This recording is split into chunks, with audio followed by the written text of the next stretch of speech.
Okay, supposed to be steaming. Okay, I'm trying to get into. It takes about 30 seconds. I'm looking at the YouTube. Oh, there it is. It's up. Okay. Patience, Bodhicaryavatara, chapter 6. But it only shows the title page. It doesn't show. Which part, isn't it? Shouldn't it be showing the?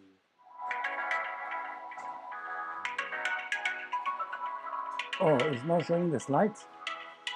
It's showing, yeah. Oh, actually it is. Yeah. Okay. Perfect. Wow. Oh, there it is. Let's see if I can.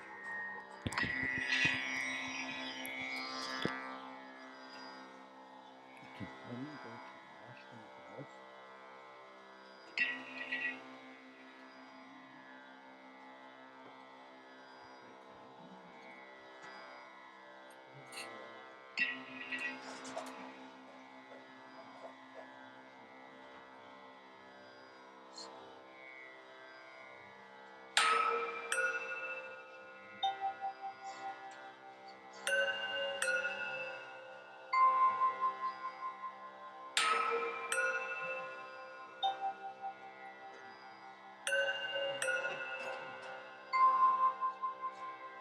Buddham saranam gacchami.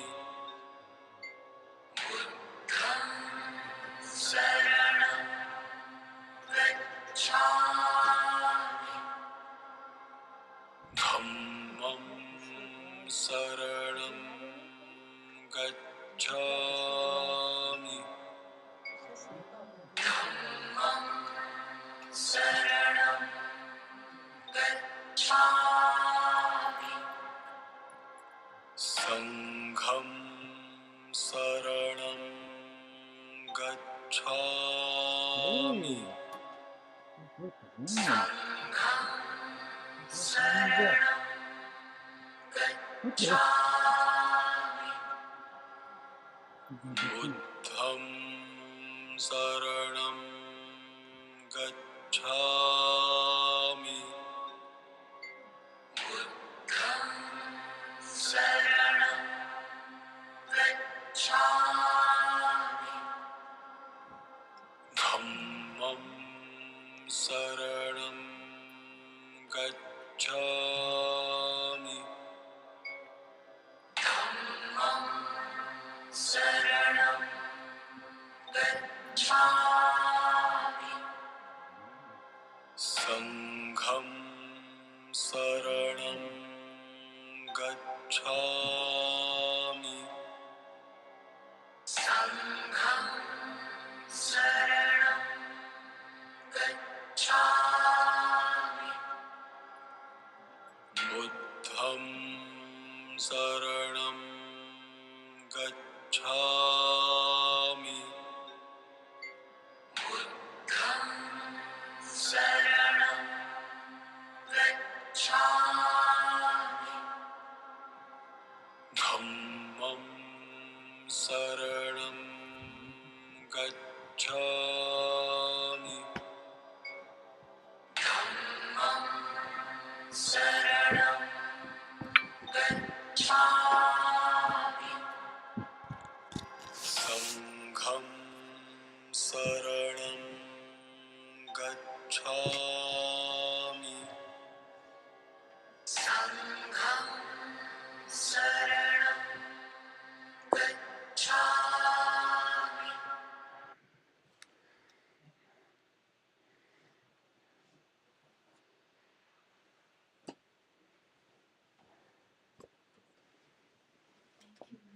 Oh. Starting classes. Thank you.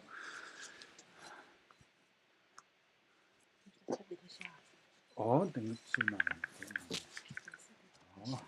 这是啥我的大。吐起去了。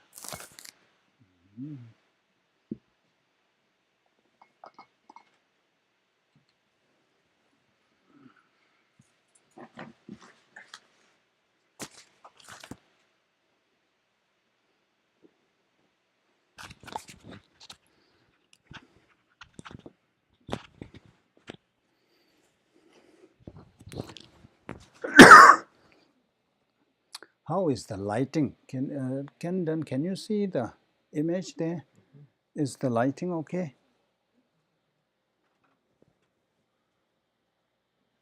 It looks good. Oh yeah, it's okay, isn't it? Okay. Oh yeah, let's do our prayers. Chumden de jen jaba da jumba yang da ba zobe zanje rigwa da shazo nemba de wara jeba jeden jam Jibu duwe galo yorwa la na mewa la da me nam je dumba zanje chumden de pe jawa shaja doba Chaze lo jodo jazo che wo dumba chumden de shen shewa cha chumba yan Zobe zanje rigba dan shamsu demba dewara sheba jikden kemba jibu Kalo jorwa lana meba lada menam je domba zanje chumden de pe jawa shaja doba la Chudo jazo je wo domba chumden de jen shewa da chumba yanda ba zobe zanje ring Jabzo demba dewara sheba jikden jemba jibu dube kalo jorwa lana me Namje damba sanje chumden de bejawa shaja doba la jaze chudo jabso che hos. Wait, can you wait, huh? Can you wait? Let me first say good morning. And this one, so I thought that Manjushri Press, yeah. So when I was in Portland, the Tibetan children, they also recite this Manjushri Press, the homage to Manjushri, and they recite with a chant. And recently I was reminded of them. So I thought that maybe we can give it a try, and it's easier, yeah? So let's see, my twin may be a bit rusty. Let's give it a try. Kange lo temne tende nyenda namda rabse ve che nye dungwe che che se che nye ji toga legba ma enzen Kanda esebe tsura mare mendomo donge kisebe chozo gwen la poje ta ze yen la choje yang den son Chodara che jo nye mo nye lo le je cha jo che ze che ma re me se to nye nyo go che nye chen ze re de nam Tene aya da je sa ju aya da se yen de len zo ja se to be aya ko cho da ju da ju ni aya gen de da lu aya me se Jambe Yalande Oma Arabazanade, Oma Arabazanade, Oma Arabazanade, Oma Arabazanade, Oma Arabazanade, Oma Arabazanade, Oma Arabazanade, Oma Arabazanade, Oma Arabazanade. Oma Arabazanade, Oma Arabazanade, Oma Arabazanade, Oma Arabazanade, Oma Arabazanade, Oma Arabazanade, Oma Arabazanade, Oma Arabazanade, Oma Arabazanade, Oma Arabazanade. Omara bazana di di di di di di di di di di di di di di di di di Zenden jeje jera veze je dalu temu mumba rabze Kadan tenju jonglu doba ye lo zhe boben wa Zayado se Peje Joje Medo Dama Rera Lenje Nyende Jamba De Sanje Shendo Mede Mbewaye Chogun Namda Jenla Jobara Sho Yedan Goro Ranam Chugu Gala Kenze Tendene Chedara Tsambe Dweje Zamala Sabje Chuje Chak Abdo Se Yedan Goro Ranam Mendala Daya me sanje chedan zoye shonama la chanju padu tani jansu she Tagi cheche jebe zonama je jola penje sanje jobara sho sanje chedan zoye Jiangzhou Bado Dane Jiaozu Che Dage Zhi Jebe Sonama Je Zhola Penje Sanje Zhobara Sho Chedan Zoye Zhonama La Jiangzhou Bado Dane Jiaozu Che Dage Zhi Jebe Sonama Zhola Penje Sanje Zhobara Sho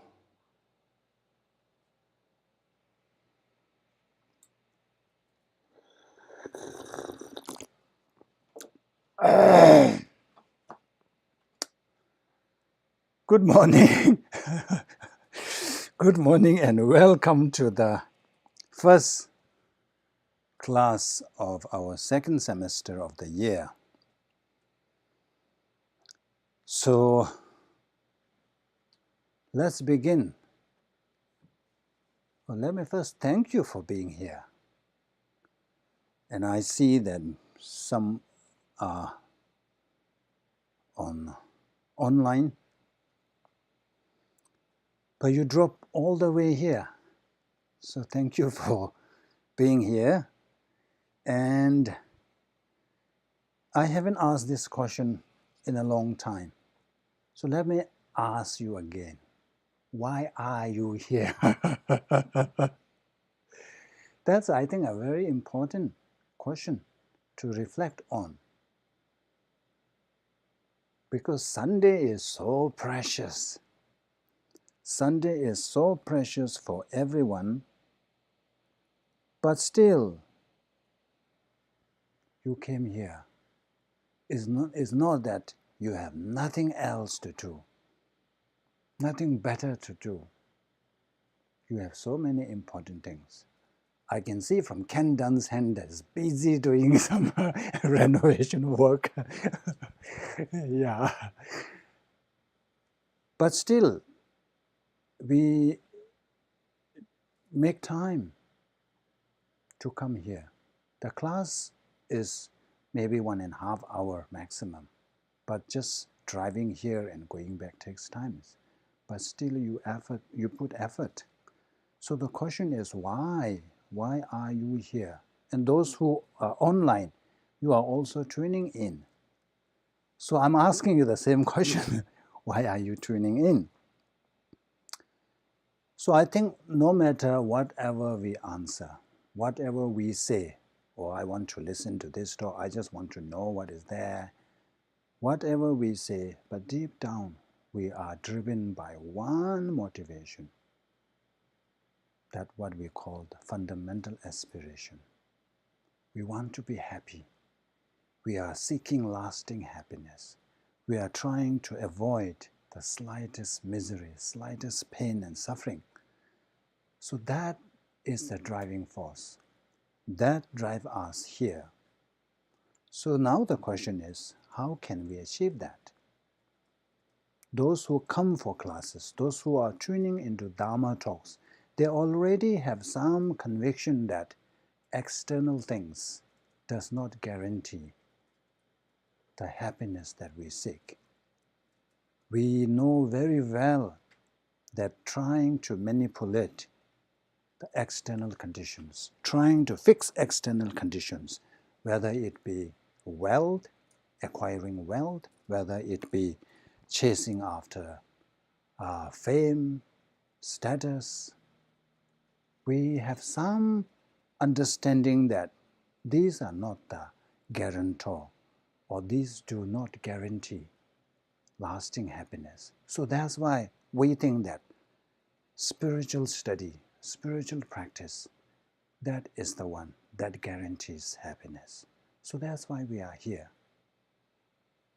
But the question is it good enough just to come for class, just to tune in, and just to collect all that knowledge? Is that enough?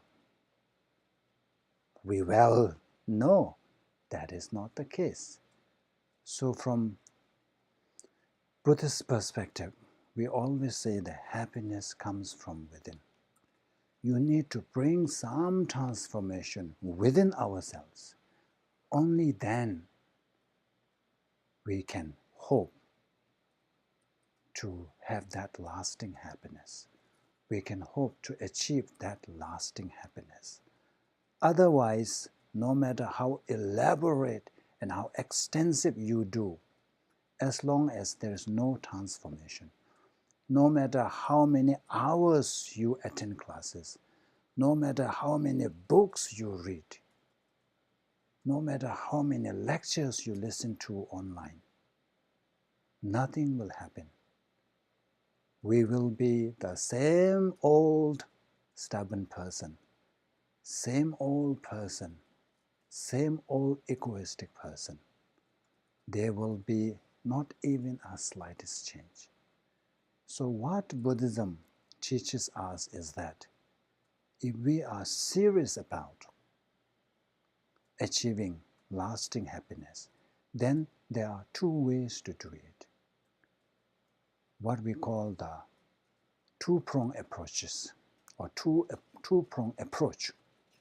So one way is to either remove completely or reduce those states of mind or those emotions, destructive emotions, that give rise to suffering.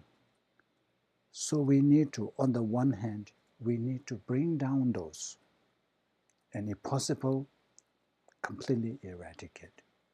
Then there's no reason that we will undergo suffering.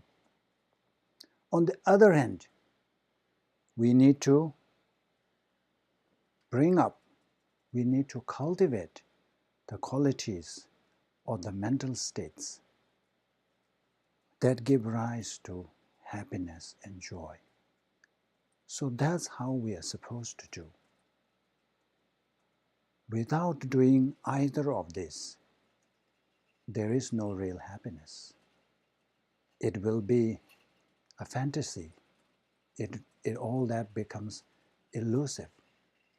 We will be chasing after what you call the fantasy or whatever it is. Don't you agree? Yeah. So when we do that, either of this, when we try to reduce the destructive emotions, what will happen is that's the opposite of that positive quality will grow. Likewise, when we try to increase or enhance those good positive qualities, the other side will definitely go down. So it is like the weighing scale. You put more on this, other will go up. You put on the other side, it will weigh down. So here, this Shantideva's the chapter 6. So this is exactly what we are trying to do. We know that there are many destructive emotions, especially anger is the cause of sufferings. We discussed that in the beginning. Unlike other afflictions, other afflictive emotions, anger is the nastiest one. Not only it will, not only when we engage in anger, we commit negative actions, it also destroys other virtue that we have accumulated. In that sense, it is really, really detrimental. It is the nastiest of the nasty ones. So, here we are to learn the methods or means to really cope or overcome anger, and then on the other hand, to cultivate or to develop patience or tolerance. So as I say every time, intention, motivation is so important. So today, this is the first class. So from the first class, we need to really set up a firm determination that not only I will listen to these talks, but I will try to really apply, really put them into practice so that it has some relevance. It brings some transformation, not just to leave it at intellectual knowledge. So, of course, it is best if you are able to generate bodhicitta mind. And as a Mahayana practitioner, whatever we do, we have to try to generate the bodhicitta mind. Whatever we do, for instance, listening to Dharma talks, it is not for oneself. It is to benefit sentient beings. So at the moment, we cannot even benefit one sentient being, let alone countless sentient beings. But when we become Buddha, we will be able to do it. So Buddhahood is not something we can just wish and pray and it comes. We need to work for it. We need to accumulate the two merits, the merit and the method aspects of merit and the wisdom aspects. So through the accumulation of these two merits, then Buddhahood is possible. So if we continue engaging in anger and hatred, then there's no way we will get there. First of all, we are committing negative action. And secondly, we are destroying other virtues. So there's no way we will get to our destination. So the best motivation is that I want to achieve enlightenment, not for my sake. I really care for other sentient beings. Other sentient beings, if we really contemplate, if we really think deeply, they have played so much role in our happiness. At the moment, we don't realize, we don't think about it. If we really think about it, each and every sentient being has played, even our enemies. We know that to develop tolerance, to perfect the patience, perfection of tolerance or patience,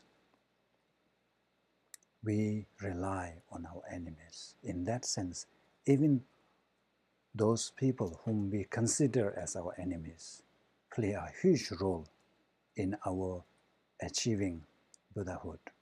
So not to mention of other people. So in that sense, I need to repay them. I need to really provide them a meaningful health, which is to liberate them. For that reason, for that purpose, I want to achieve enlightenment. For that reason, I need to practice. I need to know what practices are involved if I am pursuing, if I'm going to pursue in the path of Bodhisattvas. That's why it's called the life of Bodhisattva's way of life, what Bodhisattvas do. So we first study, learn what they do, what are their habits, and then we try to, simulate, we try to follow their steps, and then to become like that. So that should be the ideal motivation. Even if you cannot think of this, at least from your own experience, we know that anger causes so many problems. So you can say that in order for me to improve, in order for me to develop tolerance, patience, I will study this, I will listen to the talks, and then I will put them into practice. Every time, every class, I will find something useful. Of course, all are useful, but at a minimum, I will try to find one thing every week to put them into practice, so that when you add all that up week after week, then maybe there is something you can rejoice at the end of the semester. So that's the intention, that's the determination. We should have it. And just to summarize what we have so far, we talked about, we begin with the benefits, the disadvantages and the advantages. Disadvantages of anger and hatred, and then the advantages, the benefits of cultivating patience. So that is so important. Remember, during Shabbat Church's visit, one of you asked the question that when I am alone, I'm okay, but when I'm with others, I don't have I couldn't practice tolerance. So what is we always look for the easiest and the fastest way. We want to know, what is the secret? Is there anything, I can quick fix? But sadly, there's no such quick fix. The only way is really, I believe, is to really contemplate on the disadvantages of anger. Contemplate on the benefits of tolerance. At the moment, we know. We say, yeah, anger is not good. We say, oh yeah, tolerance, so much benefit. But did we internalize that? For most of us, we fail to internalize that. It is only at the superficial level. It's only at the surface level. We don't have this conviction that anger is really bad, hatred is really bad. It really destroys our own peace of mind. Once we have the conviction, definitely we won't. So let's say today, here, if we know that somebody who tested positive in COVID is going to be here in the class, how many of us will show up? I don't think anybody will show up. If you are aware of this, if know that somebody has COVID. Why? We have this conviction that, oh, that person has COVID. If I go there, I will get it. I will fall sick.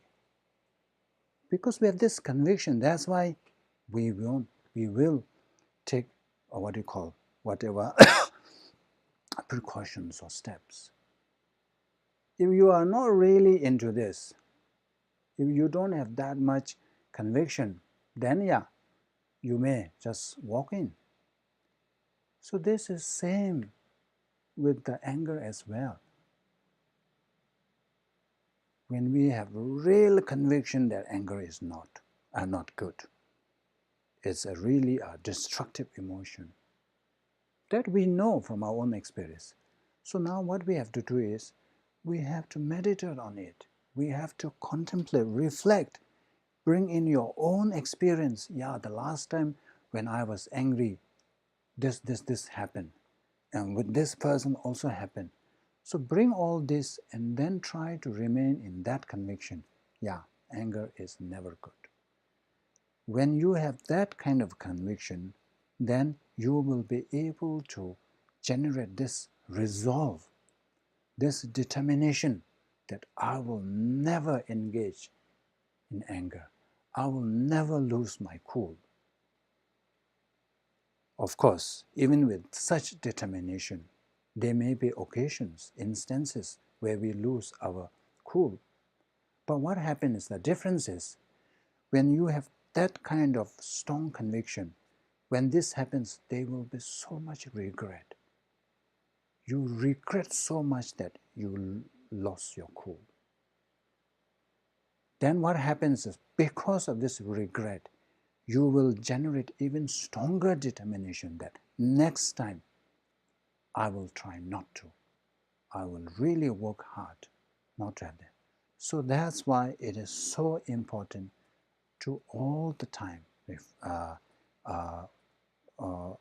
contemplate on the disadvantages of anger, hatred, and the advantages of patience and tolerance. That's one way. Now the question is, even with that determination, we forget. So that's when the role of mindfulness and introspective,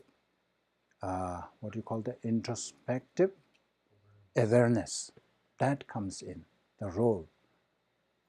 So from the morning, you have to make your mind that, okay, today I will not lose my cool. I will not be enraged. I will not get angry at anything, no matter what the situation.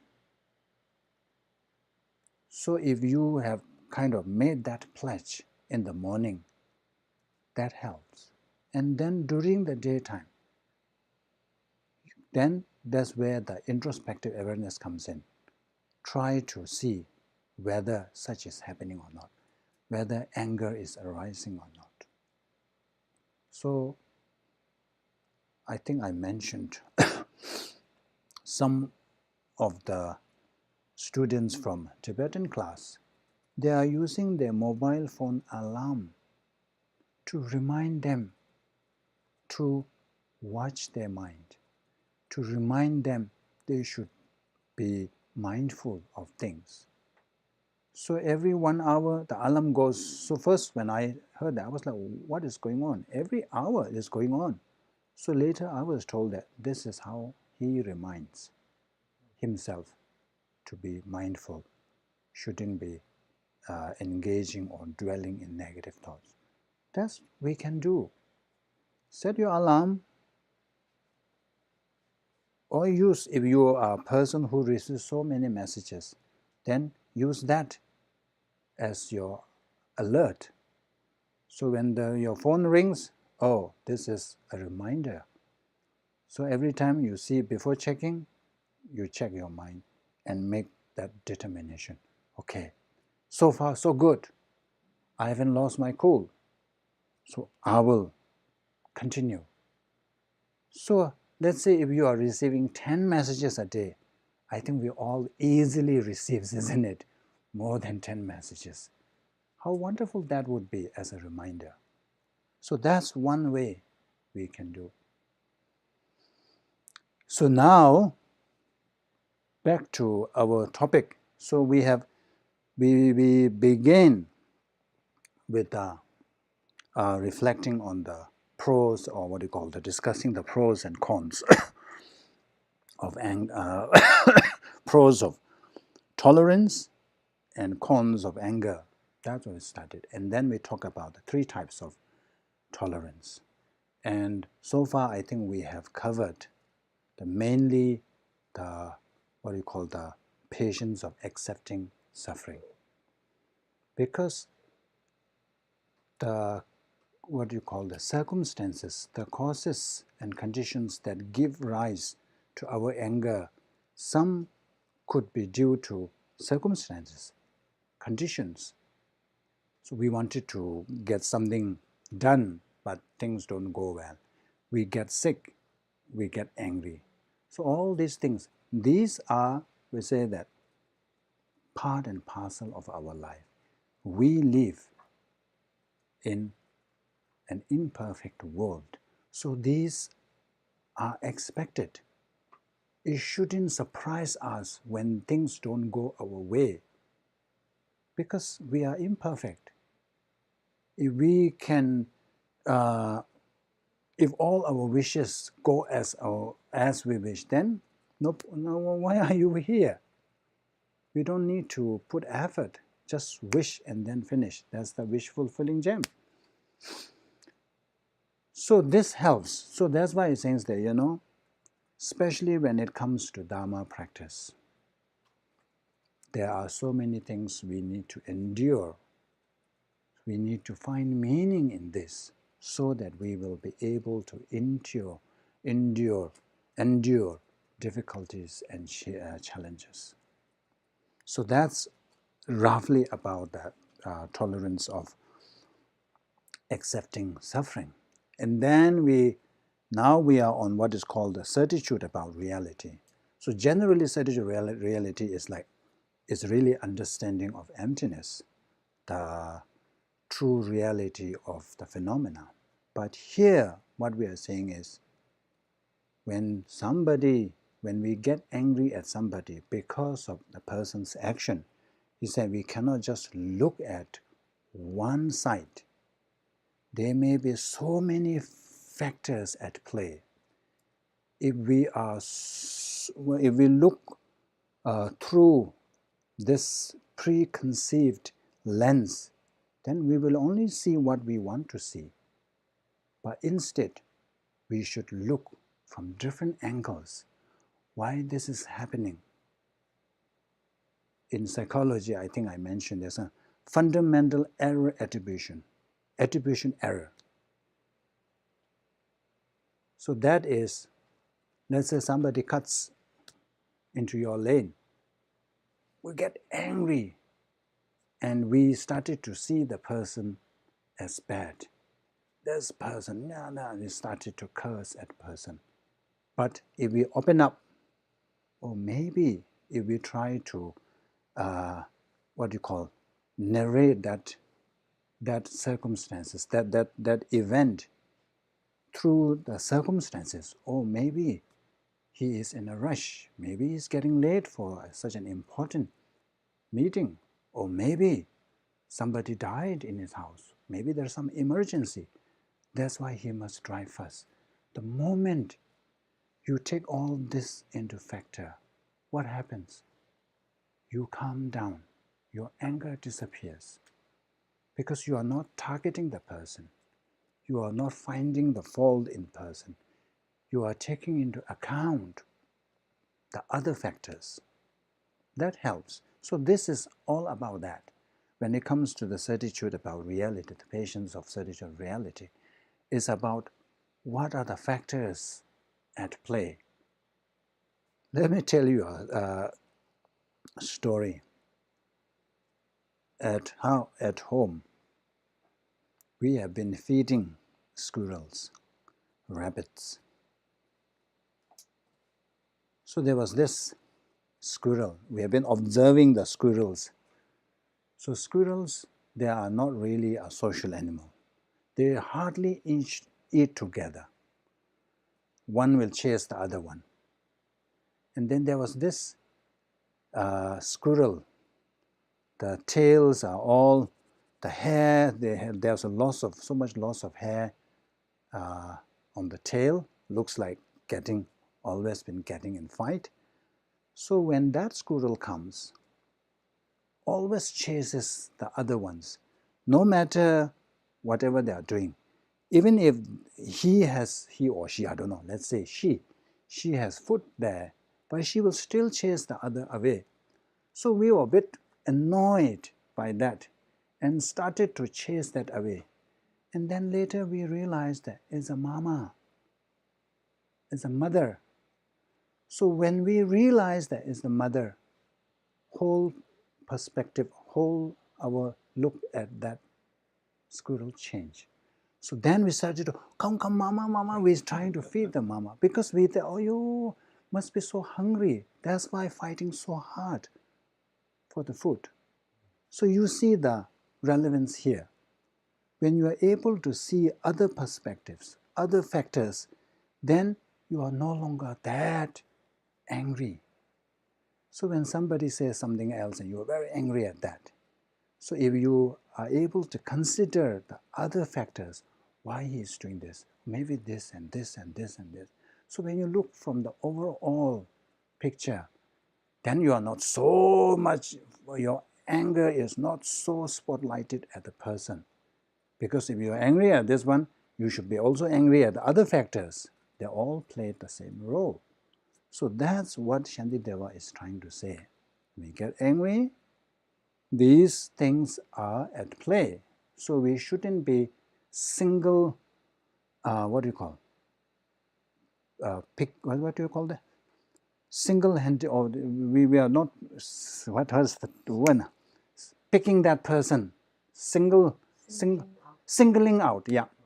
We shouldn't be singling that person out. It's very unfair, isn't it? Because there are other things. So that's what we talked about earlier. It said that, all this, the person who is causing harm is also compelled by his own anger. So if we really want to be angry, then we have to be angry at his anger, not the person. Likewise, we said that all this comes about because of meeting of the causes and conditions. When the causes and conditions come together, the effect has no freedom. Effect is la pena, religion.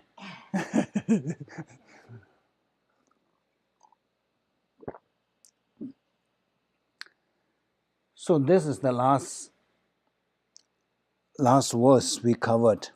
These conditions that assemble together have no intention to produce it. Of course, the argument is that, it's not, we can just simply say that, it's the anger. By anger, I mean anger or stick or whatever they want to do, they must have some intention. That's why it says that they don't have the intention. When the causes give rise to effects or results, the causes do not have that intention. I am going to give rise to apple. The apple seed doesn't have that kind of intention. Likewise, when the effects or the results come to being, they don't feel that, I have come to being because of this and this. So it is showing the irrelevance of this requiring that intention. So then now we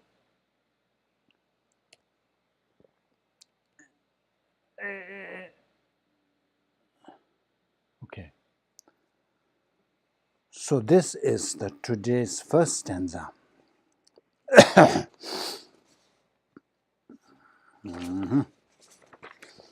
So here it says, in Tibetan it says, So sheja kangdo dang taje taba kanyinba, teni tani jungja she, chedo samshin jungwa mes. Maje pani temena, tezi kewar doba kangs. You got it already in there.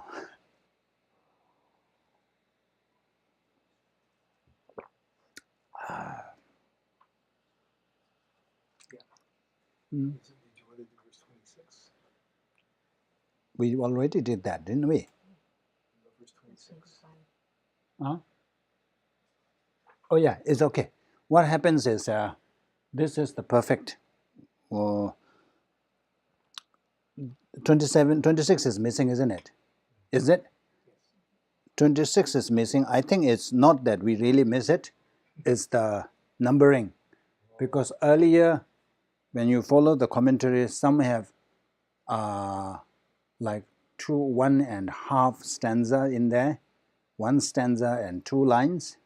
That kind of eats in. So I think we haven't missed the actual stanza. Actual verses is all there.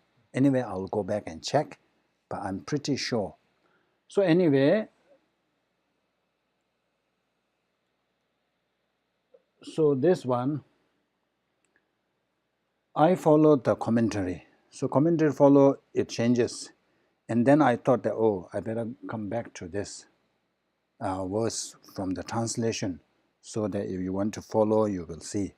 So I think we haven't missed any lines here.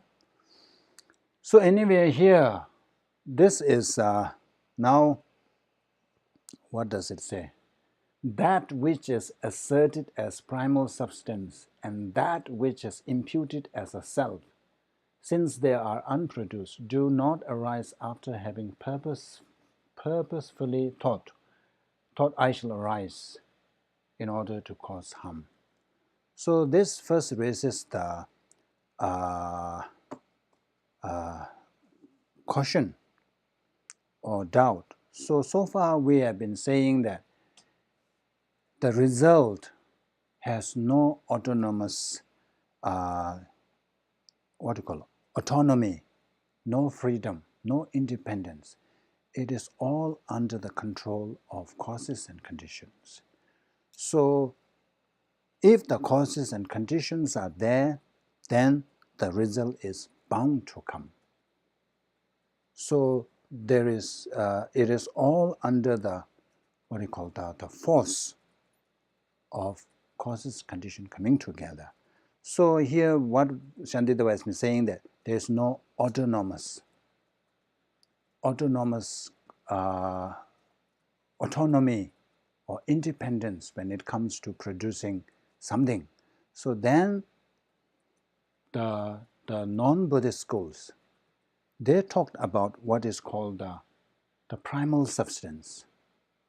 This is mainly the view of Samkhya, the Samkhya school. So their viewpoint is that, first of all, they subscribe into something called this 25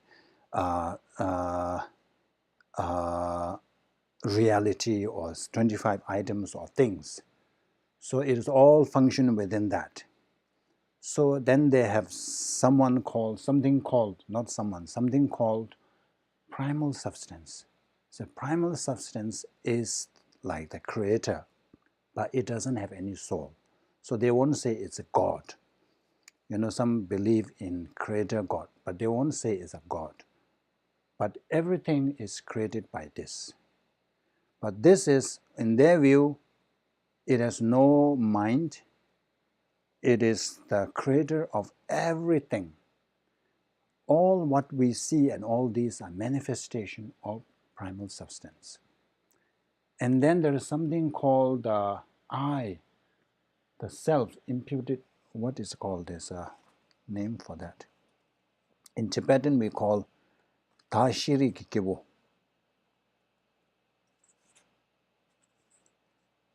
So there's this, they also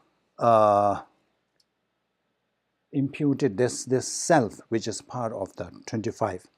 So self, which is consumer, which is permanent entity. So both the primal substance and the self they imputed are permanent, but it functions. So there is a contradictory from the Buddhist point of view. And self is also, self is not the creator, it is non-creator. Creator is the substance. Self is the one who enjoys, who consumes the creation of primal substance. So this is their work. So to them, this primal substance has autonomy, does not rely on any causes and condition. And also that self who is consuming all this, also autonomous. So that's why it's saying that if you are saying, since you have been saying that there is no autonomy, there's no, nothing is autonomous, there's nothing independent about the products, everything is caused by causes and conditions. If that is the case, it says that in their case, they have something called primal substance, and that they say that it is, it creates all this independently. It does not rely on causes and conditions. Then how come? So Shantideva said there's no such thing. It says, since they are unproduced, do not arise after having purposefully thought, I shall arise. Okay, let me just read the Tibetan one. It's easier for me. So first one, so this is stating their view. So they subscribe to something called independent creator, which does not rely on causes and conditions. And then there is something called self, that also just independently consumes or enjoys the creation of this primal substance. So the first two lines is stating their views. So now to refute, it is the second line. Tini tani chungja shi chedo samshin jungwa mes.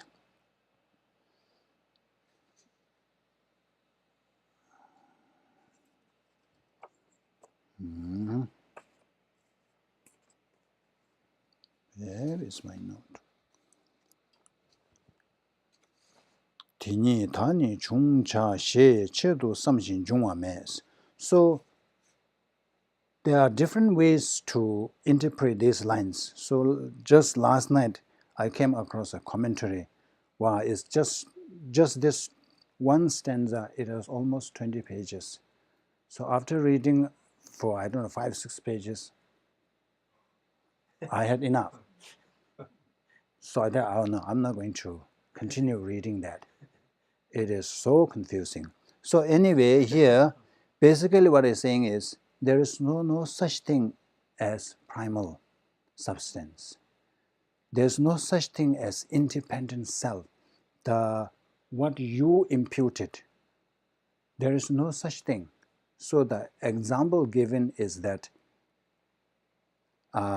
it's like what you call the barren woman is like a son of a barren woman. What you are saying is similar to a son of a barren woman. So if a woman cannot conceive or cannot give birth to a child, there will be no child at all. So he's saying that you are just giving a name to a son of a barren woman. So there's no such thing. Because it says that first of all, you say that they are permanent. So main argument from the Buddhist point of Chandideva's main refuting point is that if it is permanent, then nothing can produce it. Because in order for someone to produce, when you produce, then it is no longer permanent. Permanent and produce are contradictory. So since, because they're saying that it is independent, it is autonomous, since nothing produces it, so it cannot be produced. It is non-produced. It is non-created. So non-created, there's no such thing as a produce that is non-created. So that is like similar to saying a child of a barren woman.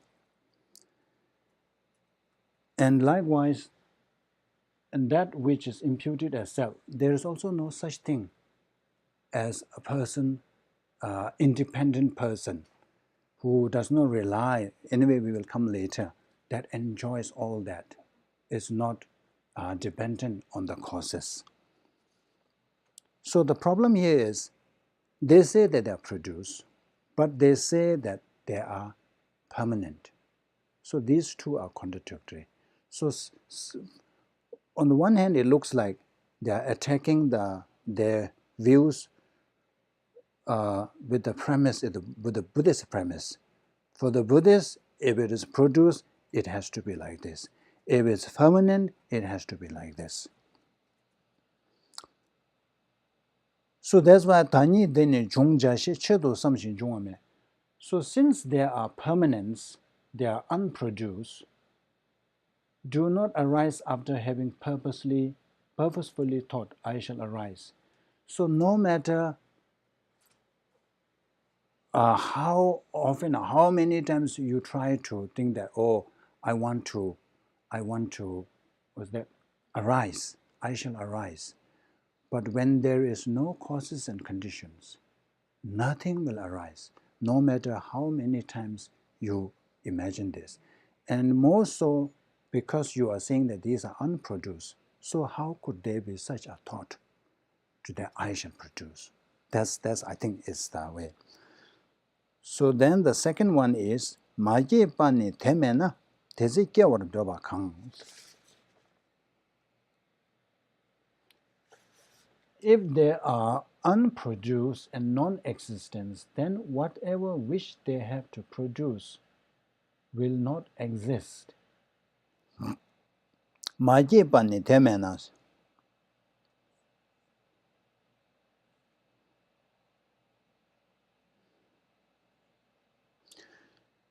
Dribu keba te says, so tele, dribu keba doba kanyin ba de mirik patals.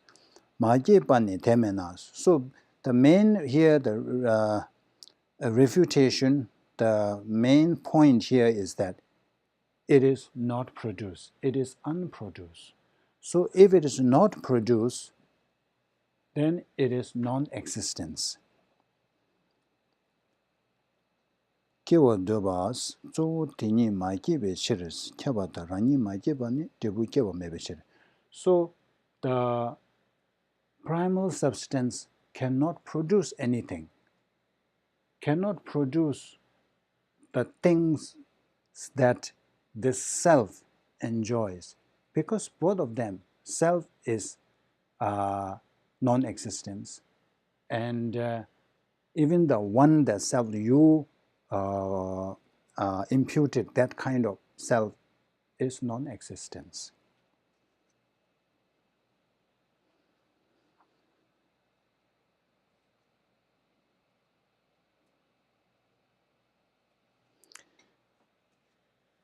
Since this self will permanently apprehend its objects, it follows that it will never cease to do so.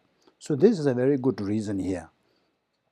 So this is basically the view that states that the self is permanent, and then it has this autonomy over what to experience. It's saying that it is not relying on any of the causes conditions. It has its own control over it. And then on the one hand, you say that it's permanent. So it says that if it is permanent, then what happens is, if it apprehends an object, then it has to apprehend all the time, because it is permanent. But we know that apprehension, the subject and object, how subject arises is when the object comes to contact with the mind or the subject. But we see that the object is all the time changing. There is thing, but no, like this one. I see now because it's on my table. If this is taken away, I won't see this. So, because there is change here, this should have changed. Your eye apprehending the mug should change. But you are saying that whatever you're saying is permanent. So permanent means this must remain all the time. It must, your mind should be all the time saying this, all the time saying this. Either you should be saying all the time, or you should be saying nothing at all. Because a permanent thing, the nature of permanent is that it shouldn't fluctuate. It does not depend on whether object comes to subject or not, whether object comes to mind or not. It should be there all the time. So from our own experience that this self, we suffer suffering, then after some time, no more suffering. We see things, but then after that is out of our sight, no more apprehension. So that's why you say that you are wrong when you propound, is it? Something, the self that is permanent. Mainly finding fault in saying the self which is permanent. Because it's permanent, it is not possible. Clear?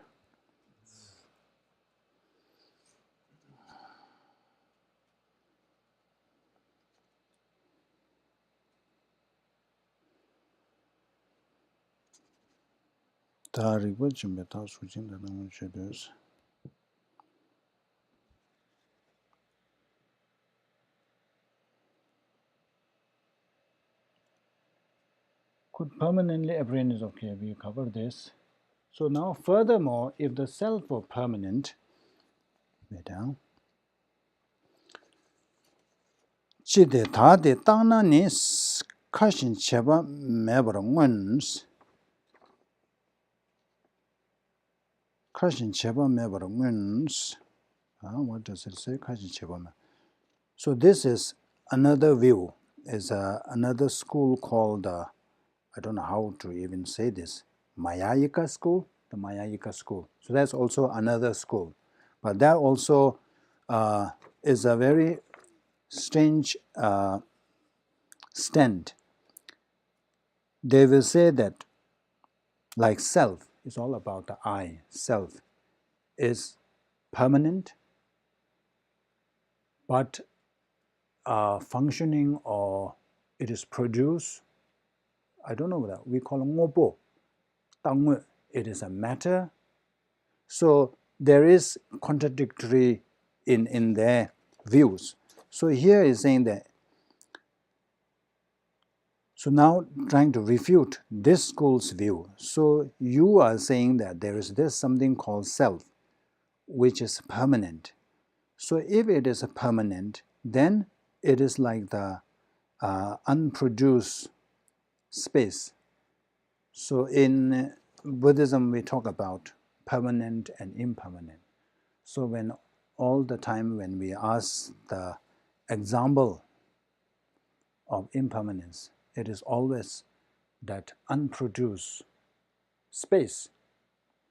So this space, like this space, is not unproduced space. It's not the permanent space we are talking about. Because it changes. If you put more things, then the space becomes smaller. If you take away, move things out, space is bigger. But here what it's talking about is just the mere absence of what is called obstructive contact.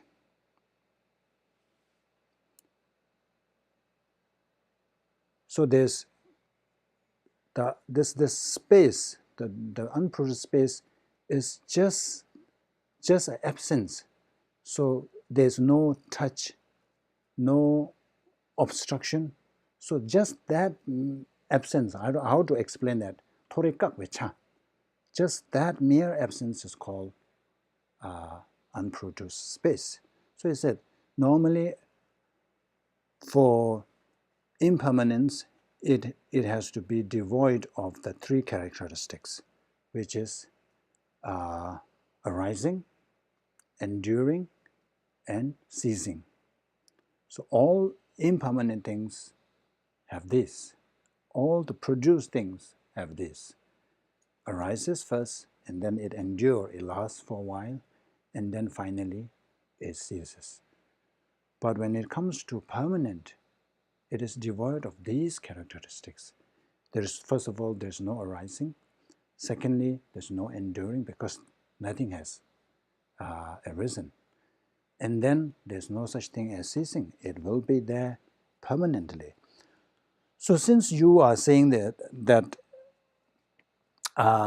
self is permanent, then it is like you are saying that this unproduced space can produce something.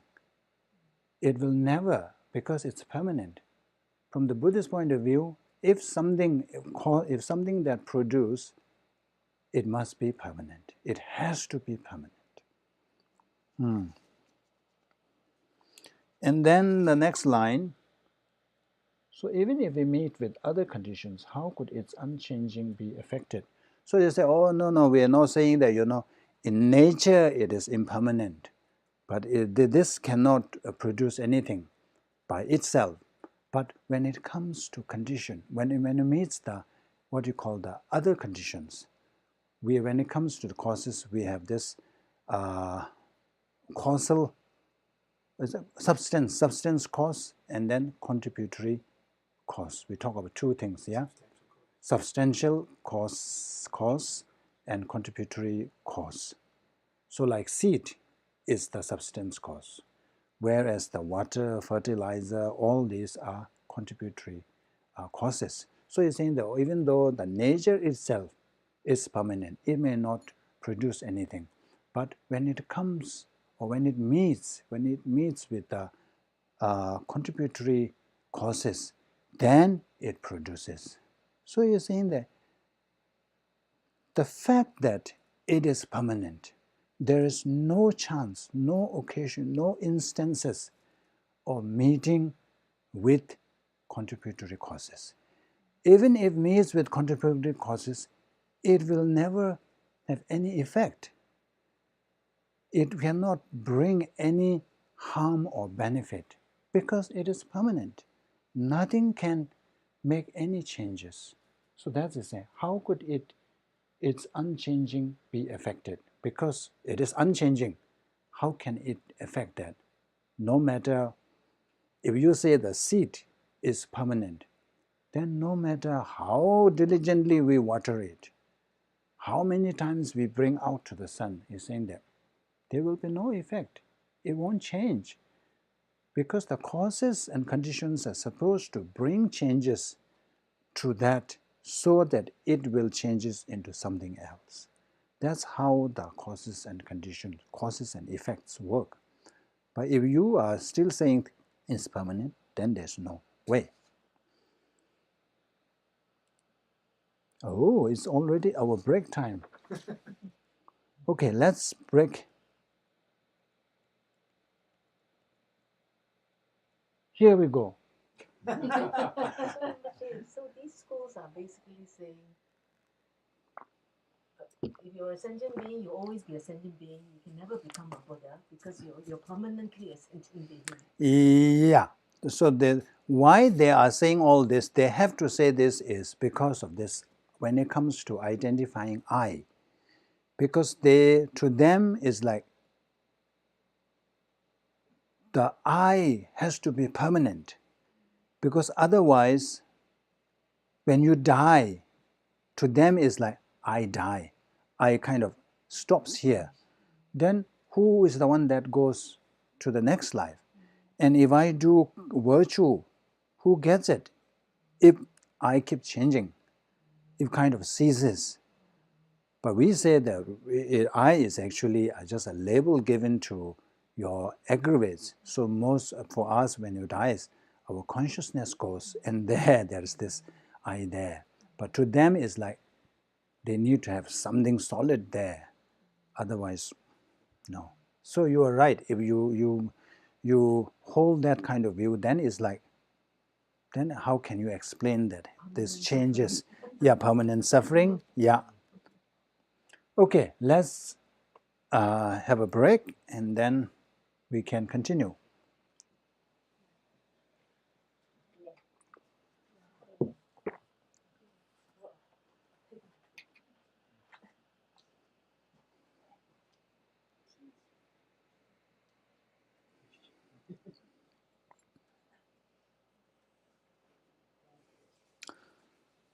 Those of you who are not here, you don't know what you are missing.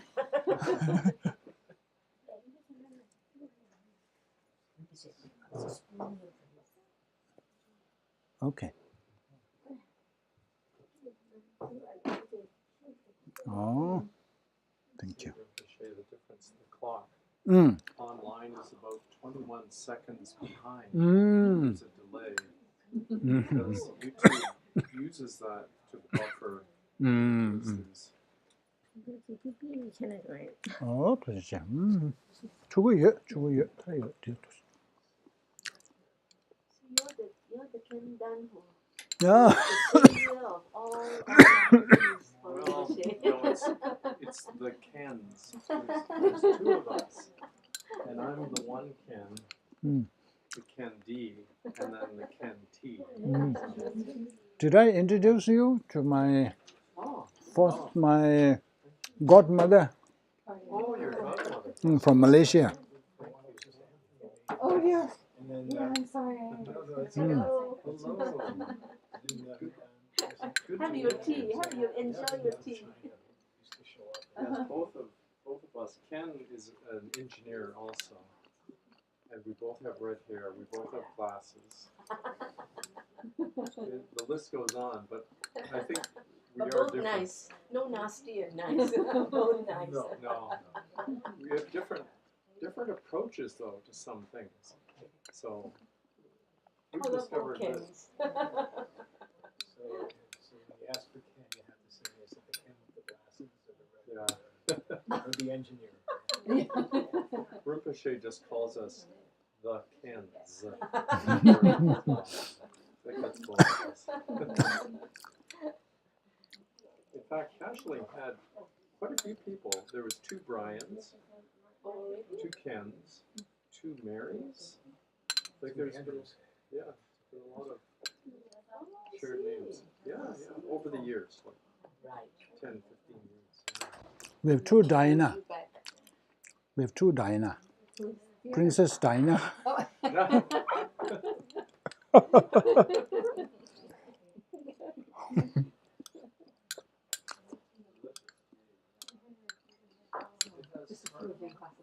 Yeah.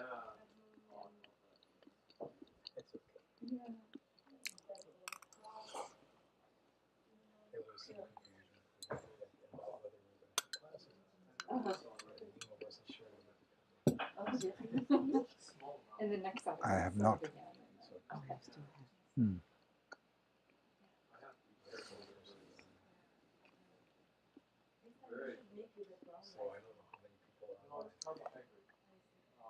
So I don't know how many people are online. Yeah.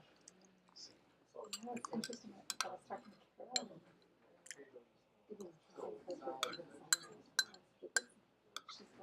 What is this? Hmm? What is this? This is called Truma. Is it edible? Yeah, Is it like? Is it flavor? it's some root. Hmm. In Tibet, we only use that. You want some more water? No, thank you. No.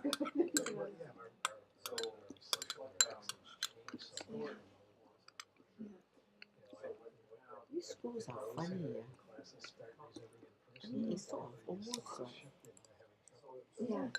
lies in the face of observation of nature. Hmm. Because I don't know much about, but they have their own reasons for postulating this. Permanence is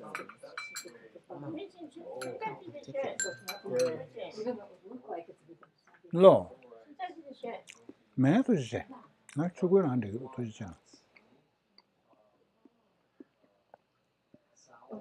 Rinpoche, I followed your advice and I wrote Causality and Joy's Path on 2 pieces of paper this morning. And so the Shakyamuni statue is going to Joy's Path, so I'll contact Nima and see if he can bring. And then the Tara statue, that's still at Jocelyn's house. Her son's supposed to be coming back sometime this summer, but I haven't heard from him. So then, Okay, then that's the good. Tara statue Okay, that's good. offered. Oh, great. Great, But thank I was you. looking because I didn't see if there was. I didn't see a Tara statue. We don't have. Okay, We don't so- have. So, All right. perfect. Okay, good.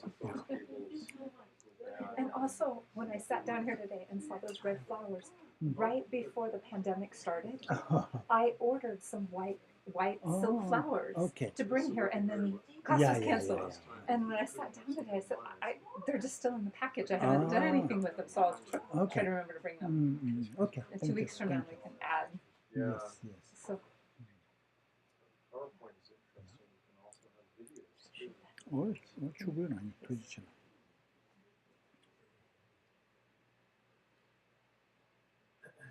Well, it's going to be interesting to see in the coming weeks whether people will start to shift and come in person. yeah. It's just very nice that you can do it this way. Yeah. So maybe we try for another 2-3 classes.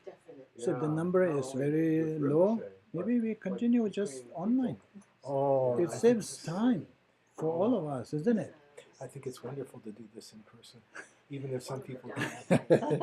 I mean, if it's easier for you, whatever you want to do, of course. But I'm very grateful that Just you're doing driving this. here and then going back, isn't it? It takes time. Some come from quite far, like Ken Dunn. I think he drives quite far, isn't it? From Wisconsin. Wisconsin. Oh, I didn't realize he was in Wisconsin.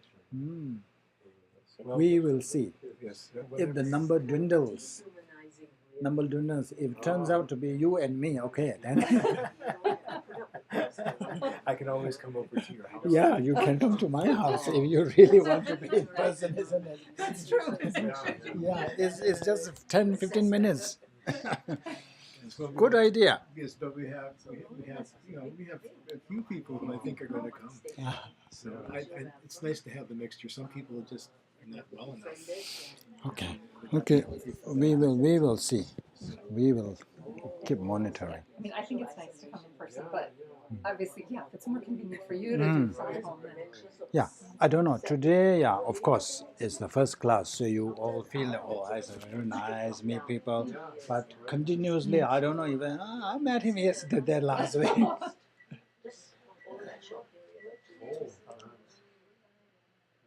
Yeah, we will monitor. With, now it's changed back. Hopefully people can recover.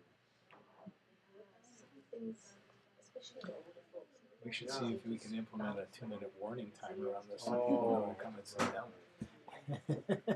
My sister lives in Canada, and when the whole COVID thing They're started, supposed to have some sound. If you are tuning in, I think you can hear.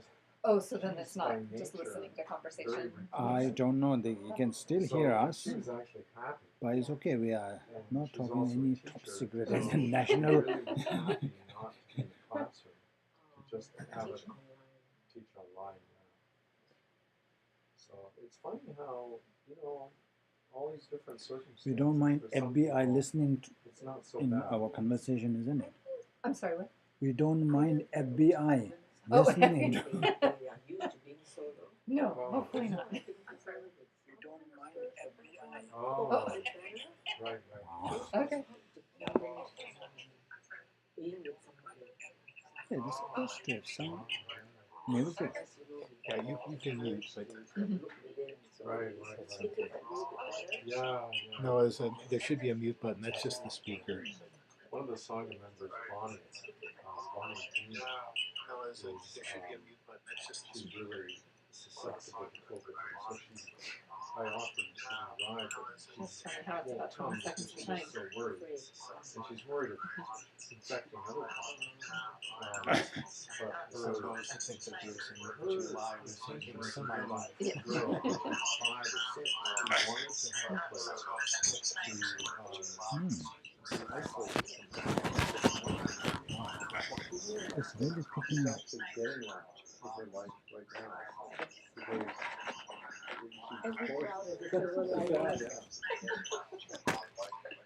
Really. So you're visiting there?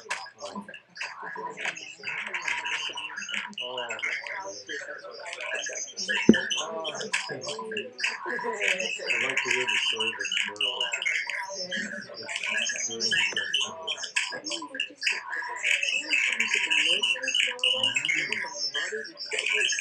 It's really I felt so bad. I was the main one chasing it.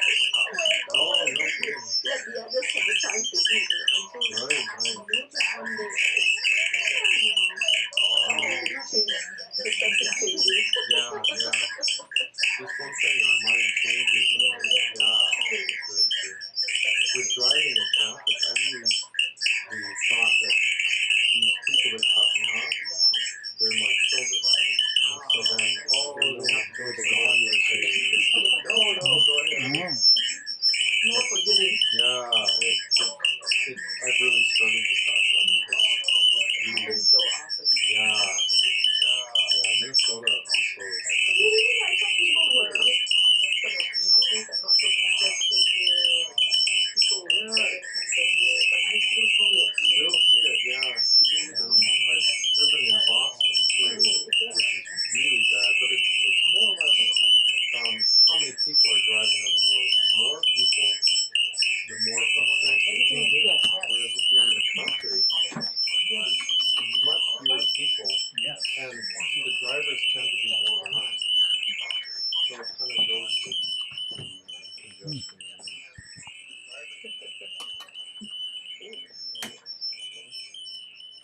I'll have to do this from the back of the room or it will overpower everybody. Well, why are you doing this when we're only 3 of us here? He likes to. Yeah, he likes to do it.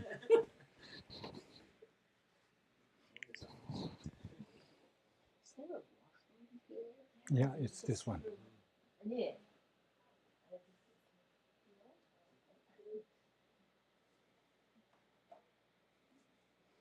Yes, I really like the sound of it. I'll do it in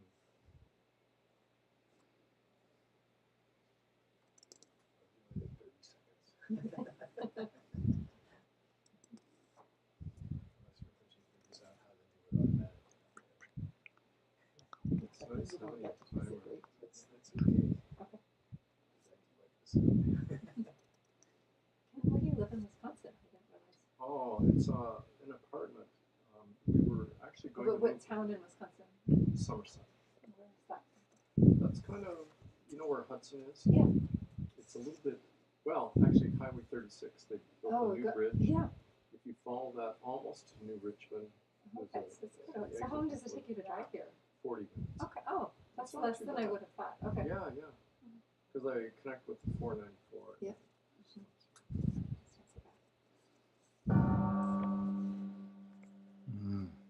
You're still at the same place you were? Yeah, yeah. That's it. I think we're there to stay for some time.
Did we cover this bit already? No, yeah? Yeah, this is more or less the same. Is that?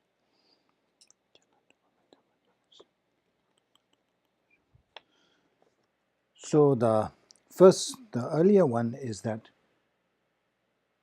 so even if it met with other conditions, how could its changing be affected? Because it is impermanence. So when it is impermanent, so nothing can affect it. So now it says, oh, by nature it may not impact, but when it comes, it meets with the conditions, other conditions.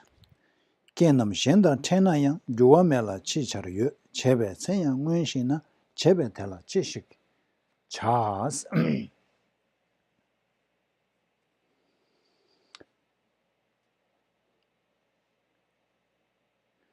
So now we say that, oh, when it meets with other conditions, then it has what you call it has what's that?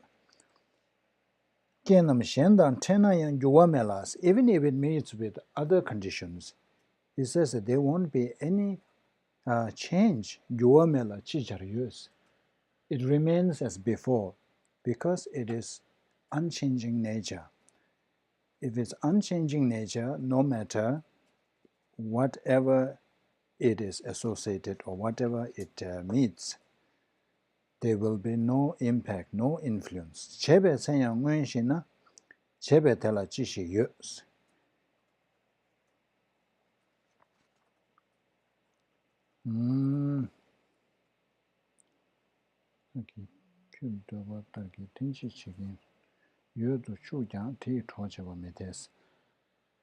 Thus, if I say that this acts upon, even if you say that there is some activity going on, but it says that because you say that it is permanent, so there won't be any changes. Whatever is before remains the same. How could the two ever be? So this is the second. So now first one is, even if when acted upon by other conditions, it remains as before. So there will be no changes. Then what could actions do to it?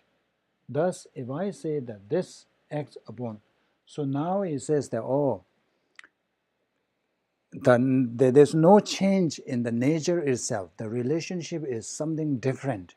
So it is a kind of separate relationship. So then the Shantideva was saying that when it comes to relationship, there are two things. Either identical, what is called the related by having the same nature or entity, which you just said that this is not the one. But if it were the other relationship, other kind of relationship, then it has to be the causal relationship. But here you see that it's permanent. So permanent can never have the causal relationship with anything.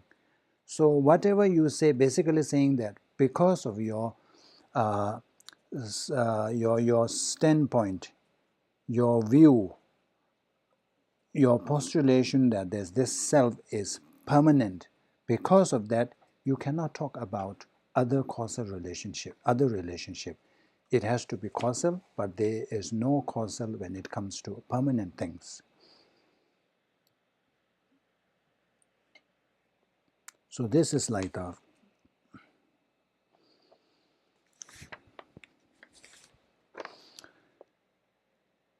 Tedartham je shengi wang teyi wangi te wang me tedar shena chu tabu ngobokunla cho menjorus.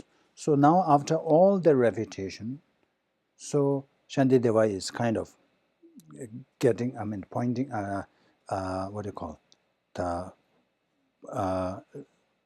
conveying the main point, which is, hence everything is governed by other factors, which in turn are governed by others, and in this way nothing governs itself. Having understood this, I should not become angry with phenomena that are like apparitions. So you see the picture there at the side. This I took on my walk somewhere. You see, these are tar roads. But you see how this weed or whatever managed to come out. This is the power of causes and conditions. When causes and conditions comes together, no matter whatever the service is, it will sprout. When the condition is there, it will arise. So this is what we are saying. There is no such thing as independently arising. Everything is governed by causes and conditions. So when we encounter any person whom we are irritated or any harm others inflict on us, we must take all this into account. We must think through what are the other causes, what drove that person to do such things. So when we realize that, it will definitely reduce the degree or intensity of our anger. For example, when somebody hits you or hurls you a nasty insult, we get so angry. But then we realize that, oh, he's an insane person. The person is crazy. Maybe he just got out of, the asylum, or where they keep all this. When we realize that, automatically our anger is no longer there. In our mind, the brain is working, interpreting, oh, no wonder, oh, poor thing. Instead, we will be able to generate compassion towards the person. So it's same here. So that person, whoever is under the influence of anger, that person actually deserves our compassion, isn't it? Because the person will not enjoy afterwards. Person is also going through that consequences. Person will also undergo unease. it destroys his or her own peace of mind. When we get angry, it destroys our inner peace of mind. Likewise, it is doing the same.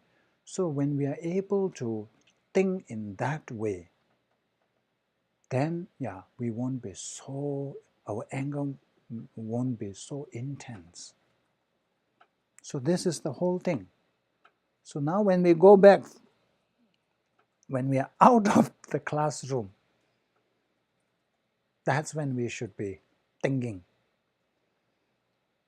So try to, just experiment all this. That's why Buddha said, isn't it? Try this out. If it works, continue. If it doesn't work and makes sense, he says, okay, discard. So this is what we should do. So when you are at home or in your workplace, there will be so many opportunities to practice this. So when you get something there, and then when this something is arising there, then remember, oh, I went to class last Sunday, and that's what Shantideva said. Shantideva didn't say that you should get angry, Shantideva said, oh, consider all these other factors. So if we are able to do that, what will happen is we will see the result.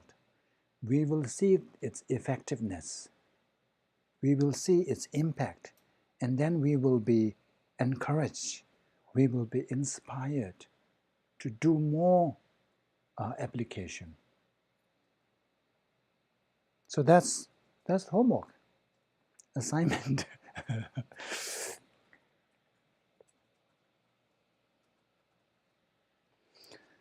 So we talked about the non-Buddhist views. So now, what is the Buddhist view when it comes to cause and effect? So there are three principles when it comes to the causal relationship. First and foremost, there must be a cause and condition. Others believe in something, like Shiva, he just thinks about it and then things arrive. Things come to being. So there's creator that creates everything. So for us, it is not the case. Nothing comes about from nothingness. There must be some causes, some cause and conditions. There must be causes and conditions for anything to arise. So this is important. But is that enough? It's not enough. There must be multiple causes and conditions. It has to be impermanent. Because how effects or results come into being is going through that change. The causes go through a change, and then it manifests or it transforms into something else. Like the seed or whatever, potato or whatever, all this go into change. And that's how things come out. So it has to be a permanence. If it is, it has to be impermanent. If it is permanent, then we saw all those, those flaws. And then that is also not enough. It has this unique relationship with the effect. Causes must have unique relationship. So like the geranium, if you plant a chili seed, there's no way it can produce geranium. So because the chili seed and geranium doesn't have that unique relationship. So in other words, the causes must be concordant. It must correspond with the effect. Now break again. Okay, so from this, what can we, what is the take home, is it? What is the takeaway from this? This is the whole thing that Buddhism is based on. That's why Buddha taught the Four Noble Truths. First, we need to understand, we need to identify suffering. Then, when we have this suffering, then the next question is, can I be free from this suffering? Is there something called cessation that I can get from, I can achieve to be free from all these sufferings? So Buddha said, yes, there is, the cessation is possible. But first you need to identify the causes and conditions. With that, you have to apply the right antidote. Only then cessation or liberation or even Buddhahood is possible. So this all boils down to the workings of cause and effect. So karma, as at the beginning of class, we all aspire. Our deep down aspiration is to be happy. Is that possible? Yes, possible. But how does this come about?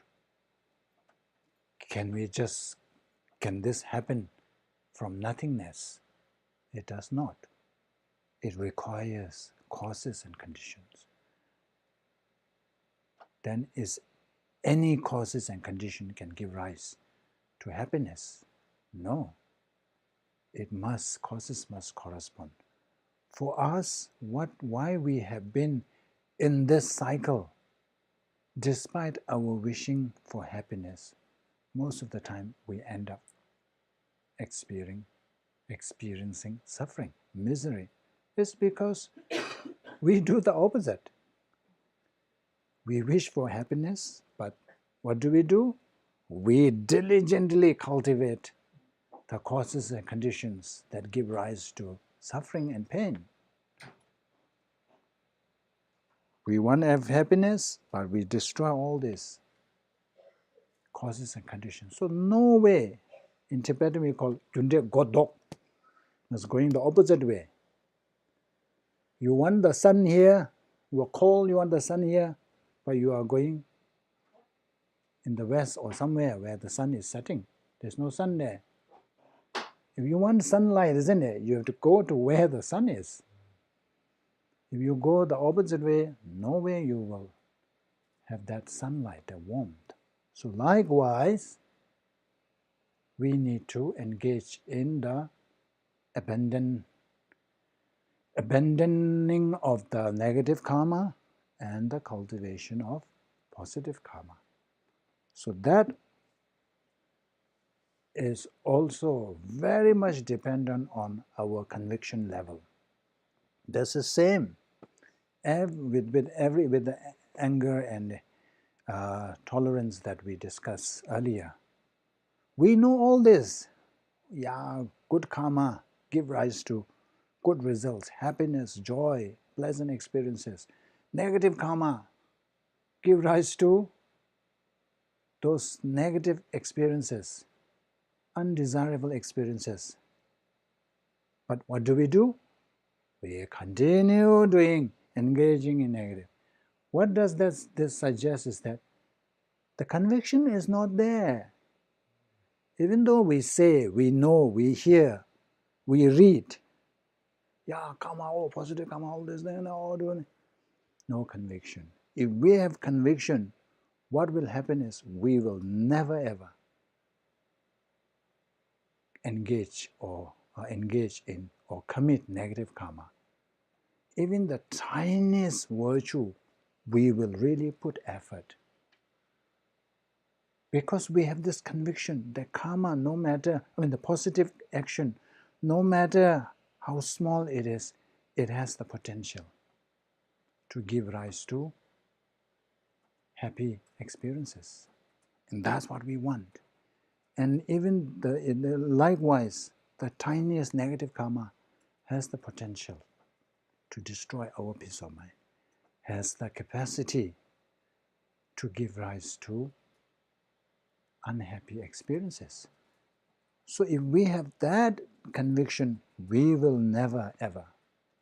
So how do we go about it? How do we develop that conviction? There's no other way other than contemplation. We have to contemplate, we have to meditate, go through the 4 characteristics of karma. What are the 4 characteristics? Quiz time! What are the 4 characteristics of karma? Karma is certain. Karma is certain. Karma multiplies. Nothing goes away on its own accord.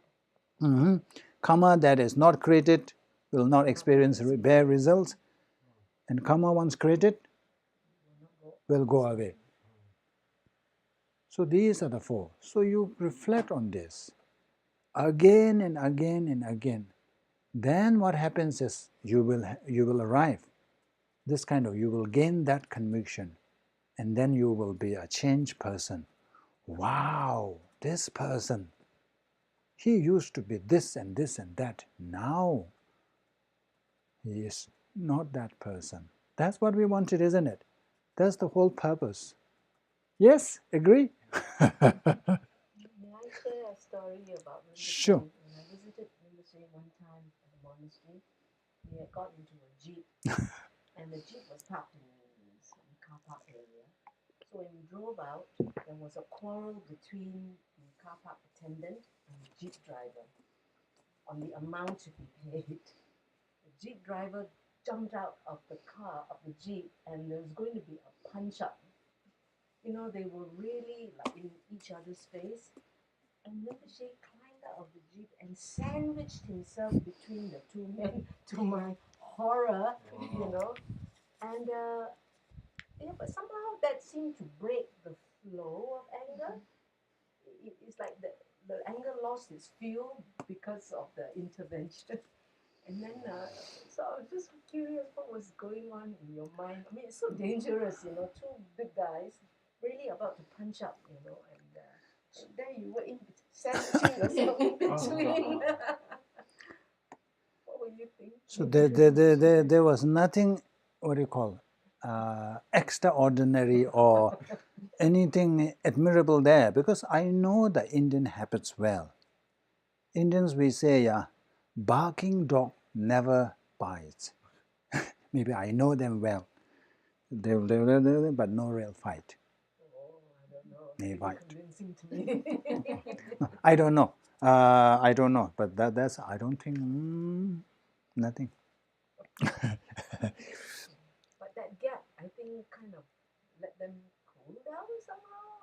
I don't know. Could be, I don't know. Maybe it fueled more, I don't know. Sometimes when you let them fight, no, they don't want to fight. But when you say don't fight, they want to fight. We don't know. Anyway, thank you. Yeah. So what time is it? I think that's for today. We have more slides, but I think we just stop here for today. And then try. And then share with us next time we meet in our next class. Okay, thank you. Let's conclude with the concluding prayers.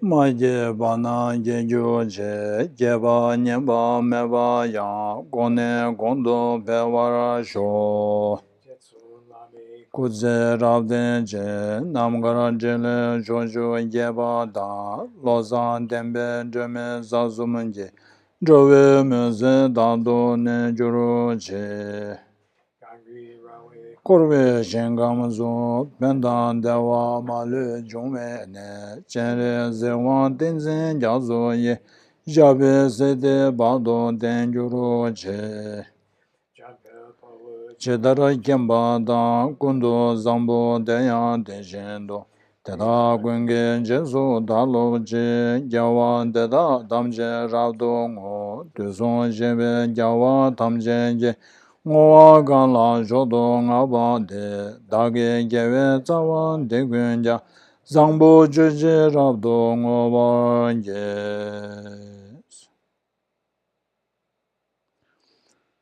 Okay, thank you. Let me just. so much.